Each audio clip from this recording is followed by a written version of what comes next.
All right, so we have now another example. I said in the previous recording, previous example, that I'd give you one a little bit more complicated, and that's what we have.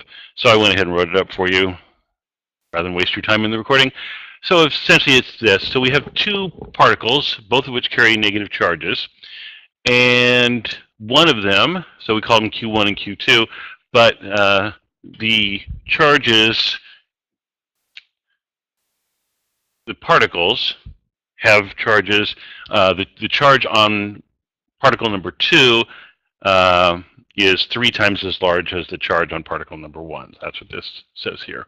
The charge on particle 2 is 3 times as large as the charge on particle 1. Right, and they're both negative. And we have fixed them in place somehow. We've glued them down, I guess, so that they're horizontal from each other, and they're 10 centimeters apart. And so then the question is, if I wanted to bring in a third charge, which I've decided to call capital Q for no particular reason, where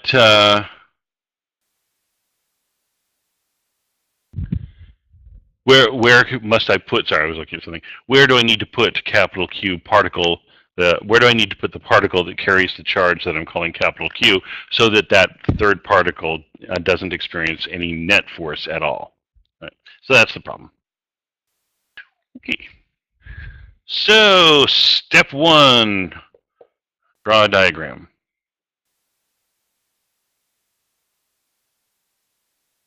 It is a common strategy for students that the very first thing they'll do when confronted with a problem is to start equation hunting. I guarantee you that is the worst possible strategy. The first thing you must always do is draw a diagram and then impose a coordinate system on that diagram. Only after that do you even start imagining thinking about equations. Okay? Trust me, if you try equation hunting right outside the box, you'll never get anywhere. So don't do it. Okay? Start with a diagram. So we have two negatively charged particles. Just my habit, I tend to color negatively charged particles with red. I think your book uses blue, but whatever, that's your book's problem. Okay, so I have particle 1, Q1, particle 2, Q2, and they are 10 centimeters apart. I'm going to call that distance D for now. D is 10 centimeters. And, okay, and Q2 is 3 times as big as Q1. I don't have any need to put that in the diagram per se, all that much. And so now the thing we want to do is we want to now draw in, put our third particle carrying a charge capital Q somewhere in here so that it experiences no net electric force. Okay, well, let's see. Now I could, since I don't know where the particle should go, in fact that's of course what I'm trying to calculate, I could, I suppose, just pick a random spot anywhere, call it that's the place where I want to calculate Q to be. But let's give it a little bit of thought anyway. Let's try to make our diagram sort of realistic. The force involved is electric force, and so that's going to be given by Coulomb's law. That's fine. And one of the things we know about the electric force through Coulomb's law is that the magnitude of the force increases as the distance between the interacting particles decreases. So the closer the two charges are to each other, the stronger the force they exert on each other. All right. Well, Q2 is 3 times as big as Q1. That means then that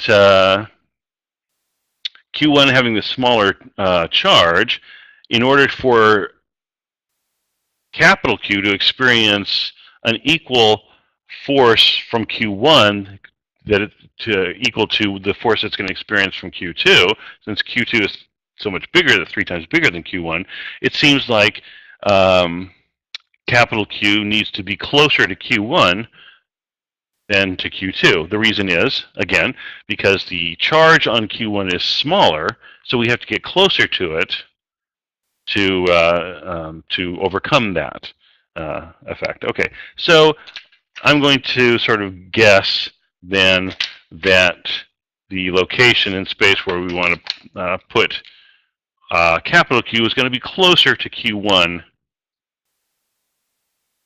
than to Q2.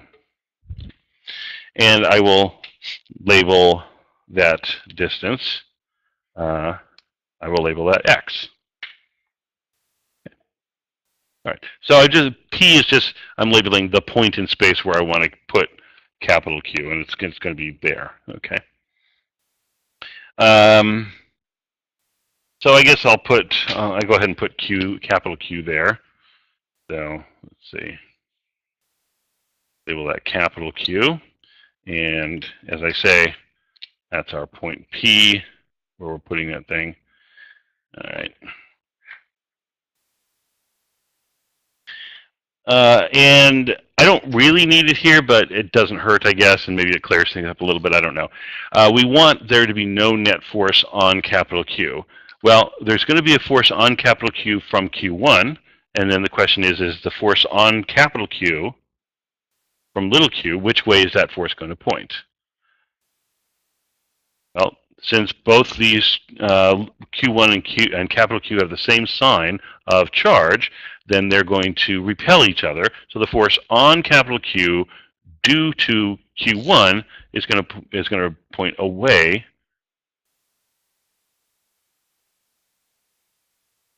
from Q1. Same line of reasoning, the force on capital Q from Q2 is also going to point away from Q2, and so opposite direction. And so sure enough, it's those forces point in opposite directions, and they need to be equal in magnitude, so I need to draw the arrows the same length. Okay, so equal and opposite. Let me just line that up with F1 there. Okay, F1 and F2. See, now I'm just being unnecessarily picky. Okay, so F1 and F2 pointing in opposite directions, having equal magnitude. That's the whole idea behind net force being 0. All right, so we want to know where capital Q has to be. We know it's got to be in between the two charges. Okay. All right, so that's step 1. We've drawn our diagram.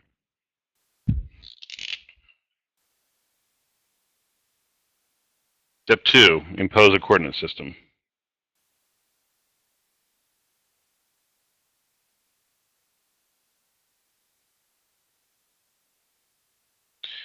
All right, so we have a pretty natural choice for our coordinate system here.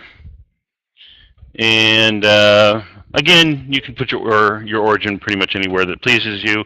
I think I will make this choice here, put my y-axis down there, x-axis along that direction. Okay, and so then the location in space, the position that is on our axis, yeah, I will label that x. So we're trying to solve for x.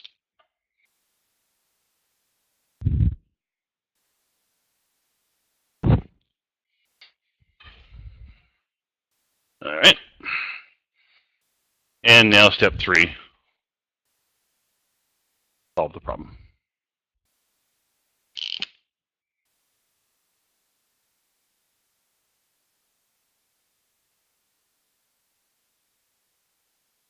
All right, solve the problem means think about the information you're given, think about what you're asked to calculate, think about the concepts that you know that connect those. So we're given a bunch of electric charges, we're asked about forces, so that suggests Coulomb's law. Coulomb's law involves charges, involves distances. Okay, we think we can do this.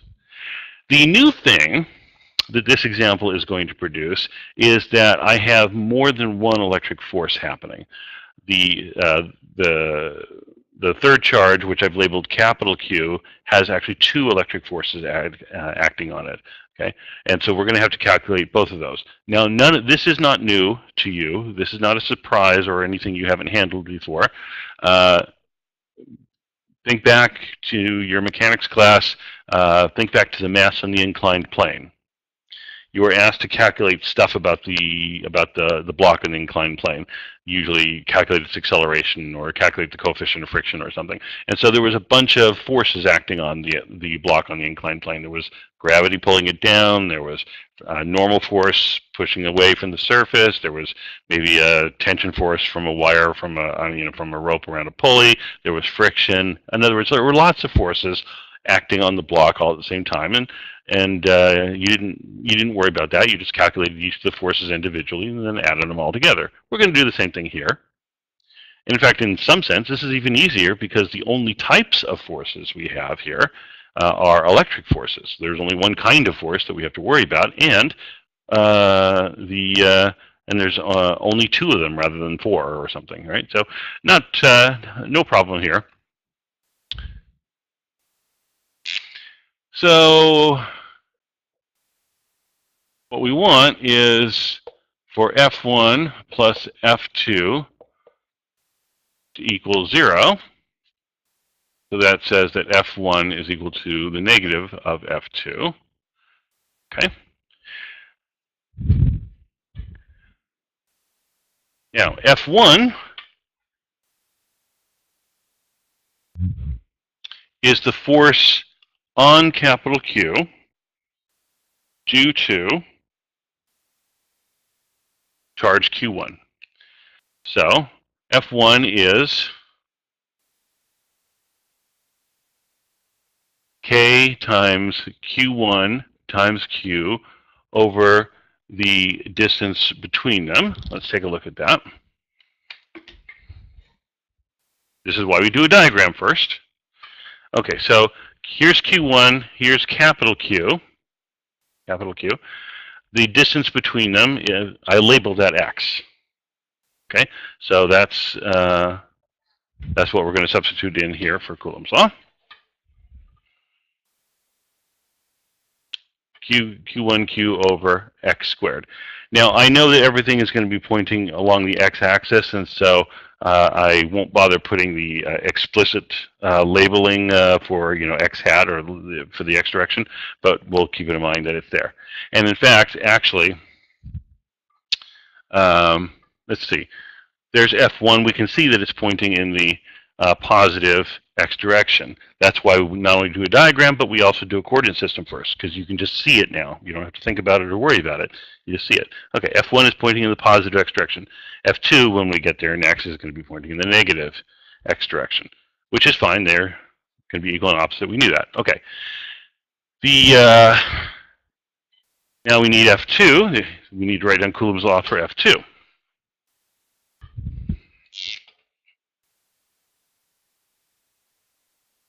All right, so it's still K.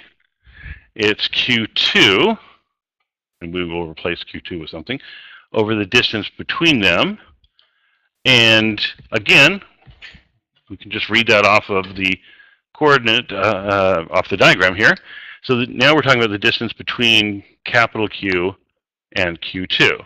And I'll just point it out and let you stare at it. And the distance between capital Q and Q2 is D, the location where Q2 is, D minus X.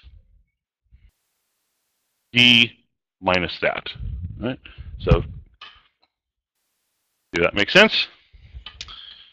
And so, and the nice thing about it, of course, you can pause the recording and rewind it and go look at that, look at the coordinate system all you want, and resume the recording, resume the playback, I mean, when you've got your head wrapped around that idea. So D minus X is how far apart Q2 and capital Q are from each other, but of course we have to square that distance.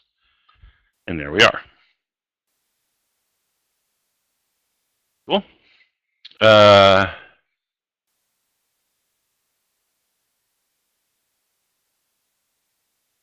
Okay.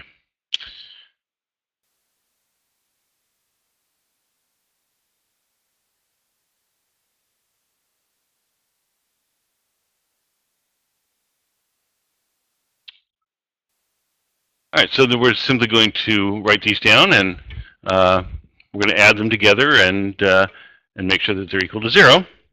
Actually, I think I'll write it like this. So F1, K Q1 Q over X squared is going to be equal to K Q2 Q over D minus X quantity squared. Okay. By the way, you'll notice that I dropped the negative sign here, and I did that for a very good reason. And this goes back to the same thing I was talking about before. We've already worked out the directions of the forces. Okay, so I'm just looking for magnitudes here. So I don't want to introduce an unnecessary negative sign here. Okay, the problem tells us that Q2 is actually 3 times Q1. So I'm going to replace Q2 with that. K Q1 Q over X squared is equal to K times 3Q1 Q over D minus X quantity squared. And now I could start fiddling around, but it might have occurred to you to wonder, I didn't give you any numeric values for the various charges. And, so why not? And here's the reason. Notice that the charges all divide out.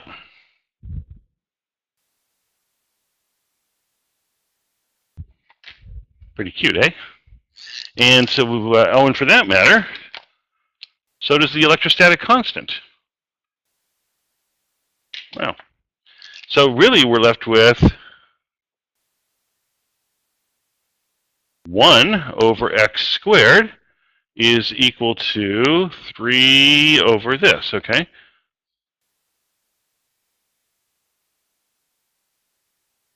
And we are trying to solve for X.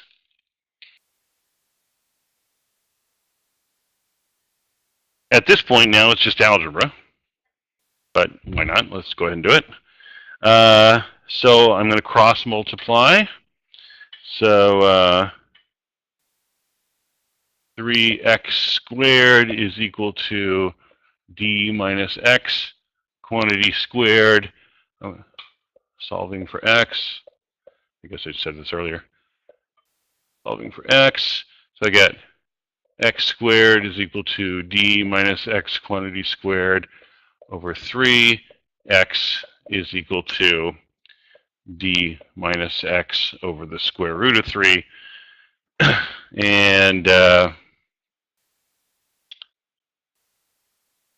let's see what I want to do. So I'll write that as d over square root of 3 minus x over the square root of 3. And then I'll add x over the square root of 3 to both sides.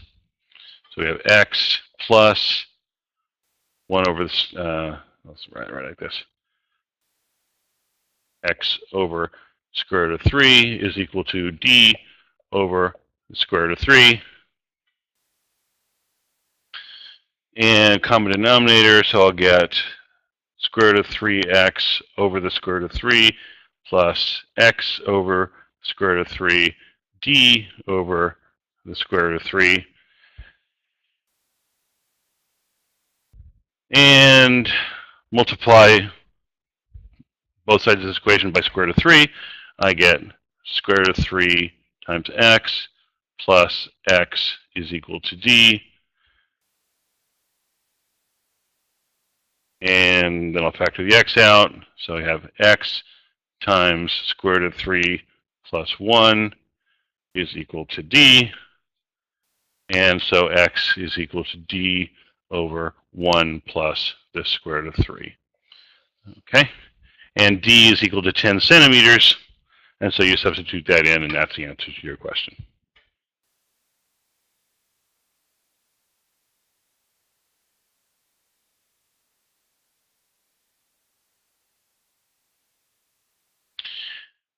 All right.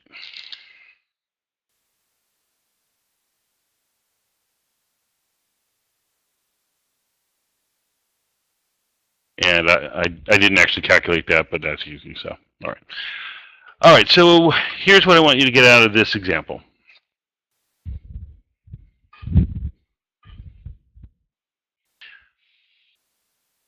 To start with, the idea that we can have multiple electric forces acting on a charged particle. We're going to see that a lot. And the forces don't have to point in the same direction. They don't even have to point in exactly opposite direction. They can point in any direction, just like any other forces can do. Right? The other thing I want you to get out of this, well, I was going to say once you've understood that part of it, the rest of it is just like every force problem you ever did in your mechanics class. But in this particular case, the calculation of the force is done by using Coulomb's law. It can be a little tricky to figure out what distances, what mathematical expressions you need, but you figure that out and you substitute that in. And then after that, it's just algebra. So Coulomb's law and the possibility for multiple forces. And so that's what that problem's all about. Okay, so there's that. And then the next thing I want to do, and in the next recording, I'm going to go into the issue of the terminology that I've been throwing out and not really explaining all that much, the terminology of the source charge and the test charge. I want to talk about that some, and where I'm going to go with that is we're going to develop a new idea, an entirely new idea that you haven't encountered before, and it will turn out to be a very powerful, very fruitful concept that will carry us through a lot of the course. So that'll be next recording.